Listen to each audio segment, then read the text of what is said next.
Hello, good evening. Welcome to ARS news channel. India versus Australia. 8 మంది బ్యాటర్లు single డిజిట్కే out. Abhishek Sharma పోరాటం వృధా. Bharat 125 పరుగులకి all out. Melbourne వేదికగా జరిగిన రెండో టీ20 మ్యాచ్లో ఆస్ట్రేలియా భారత్ను 125 పరుగులకి ఆల్అవుట్ చేసింది. టాస్ ఓడి బ్యాటింగ్కు దిగిన భారత్ 49 పరుగులకి 5 వికెట్లు కోల్పోయింది.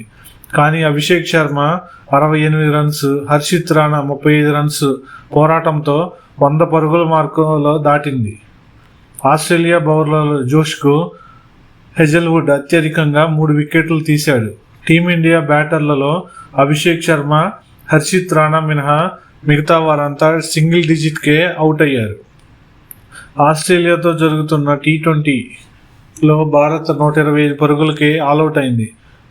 అభిషేక్ శర్మ మాత్రం హాఫ్ సెంచరీతో 68 పరుగులు చేయగలిగాడు. 3 వికెట్లు పడగొట్టి ఆస్ట్రేలియా పేసర్ హెజల్వుడ్. ఆస్ట్రేలియాతో జరుగుతున్న టీ20 మ్యాచ్లో భారత్ బ్యాటర్లు తడబడ్డారు. గత కొన్ని రోజులుగా పరుగులు వరద పారిస్తున్న టీమిండియా బ్యాటర్లు ఈసారి మాత్రం ఆస్ట్రేలియా బౌలర్ల దెబ్బకు పెవిలియన్కు క్యూ కట్టారు. మెల్బోర్న్ వేదికగా జరుగుతున్న రెండో టీ20 మ్యాచ్లో 18.4 ఓవర్లకే 125 పరుగులకి ఆల్అవుట్ అయింది. టీమిండియా తరపున అభిషేక్ శర్మ ఒక్కడే టాప్ స్కోరర్గా నిలిచాడు. అతడు 37 బంతుల్లో 68 రన్స్ చేశాడు. ఈ మ్యాచ్లో టాస్ గెలిచిన ఆస్ట్రేలియా కెప్టెన్ మిచెల్ మార్ష్ తొలుత బౌలింగ్ ఎంచుకున్నాడు.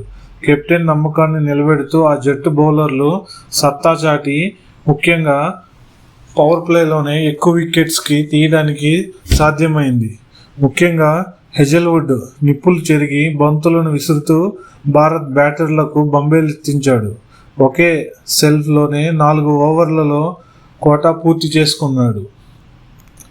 ఏకబిగిన 4 ఓవర్లు వేసిన అతడు 13 రన్స్ మాత్రమే ఇచ్చి 3 వికెట్లు తీశాడు. 15 డాట్ బాల్స్ వేశాడు. శుభమన్ గిల్, సూర్యకుమార్ యాదవ్, తిలక్ కుమార్ హెజల్వుడ్ బౌలింగ్లోనే అవుట్ అయ్యారు. బ్యాటింగ్ పొజిషన్ మార్పుకు టీమిండియా ఆట తీరుపై గత కొంతకాలంగా ఎంతగానో విమర్శలు వస్తున్నాయి. అదే ప్రభావం ఈ మ్యాచ్పై కూడా చూపించిందని ప్రేక్షకులు ఎంతగానో భావిస్తున్నారు. గత మ్యాచ్లో సూర్యకుమార్ యాదవ్ 1 డౌన్లో బ్యాటింగ్కు వచ్చాడు. ఈసారి సంజు శాంసన్ని ఆ స్థానంలో బ్యాటింగ్కు పంపాడు. అతడు 2 రన్స్ మాత్రమే కొట్టి పెవిలియన్కు వెనుదిరిగాడు. సూర్యకుమార్ యాదవ్ 1, తిలక్ వర్మ డకౌట్, అక్షర్ పటేల్ 7 త్వరగానే పెవిలియన్కు చేరారు. దీంతో భారత్ 48 పరుగులకే 5 వికెట్లు కోల్పోయింది. ఆ సమయంలో హర్షిత్ రాణా ఏకధాటిగా వచ్చి స్లోగా డిఫెన్స్తో స్టార్ట్ చేసి 33 బంతుల్లో 35 రన్స్ కొట్టి అభిషేక్ శర్మ 37 బంతుల్లో 68 రన్స్ చేసి కీలక భాగస్వామ్యం నెలకొల్పారు. వీరిద్దరూ 6వ వికెట్కు 58 పరుగులు జోడించారు. 15 ఓవర్లు ముగిసేసరికి 105 పరుగులకి 5 వికెట్లు కోల్పోయిన భారత్ 150 పరుగుల మార్కు దాటేలా కనిపించింది. కానీ స్వల్ప వ్యవధిలోనే వికెట్లు కోల్పోయి 18.4 ఓవర్లలోనే 125 రన్స్కు ఆల్అవుట్ అయింది.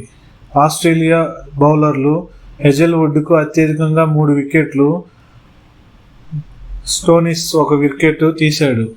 ఈ విధంగా ఆస్ట్రేలియా మరియు ఇండియా మధ్య జరిగిన టీ20 మ్యాచ్లో భారత్ నిరాశపరిచినందుకు ఎంతగానో సోషల్ మీడియా అభిమానులు తీవ్రంగా